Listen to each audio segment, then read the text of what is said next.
Hey guys, some gamer dude here. So I'm gonna be perfectly honest about today's video. My heart's really not in it. I think it's a perfectly fine card. I just don't really care about Dark Irregulars. It really hasn't done much for me. It's like, alright, it's something that exists. I think Protect Clans are fine. I think they're really good, but it's, how do I put this? Force clans are typically really interesting mechanically because they can do a wide range of things. It's nice seeing Excel clans try to do something with that Excel circle. It's nice seeing them try to get good. Protect clans are good, and unless they're doing something interesting mechanically, like Mega Colony, it's just kind of boring. And this is kind of boring.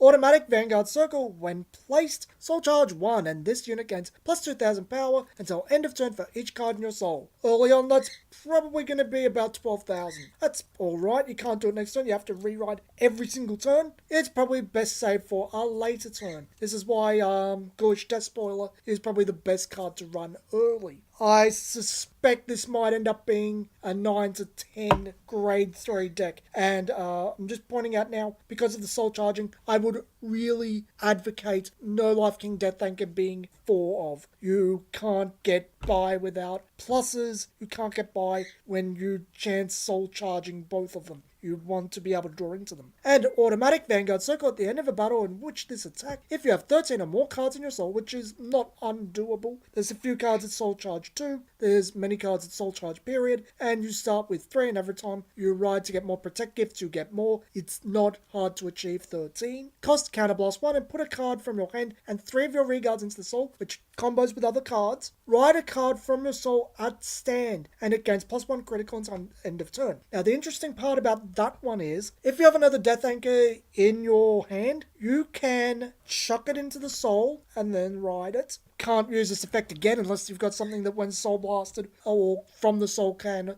be placed on reguard. I don't think that's a bad thing. For the love of God, Bushiroad, please do not do it. I don't think the game can really take a Vanguard restanding twice. It's nonsense. But I think this is a fine card. I think Dark Irregulars are just going under the radar because, well, Murakumo is getting good for the first time ever. It's an Excel clan that shows a lot of promise and isn't so much like the rest. And Pale Moon too. I think Pale Moon is looking fairly decent. And Shadow Paladin is Shadow Paladin. Dark Irregulars is just overshadowed. It's always kind of been overshadowed till it got those vampire cards in G series. Anyway, this has been some gamer dude. I think this is fun. I'll probably try it out.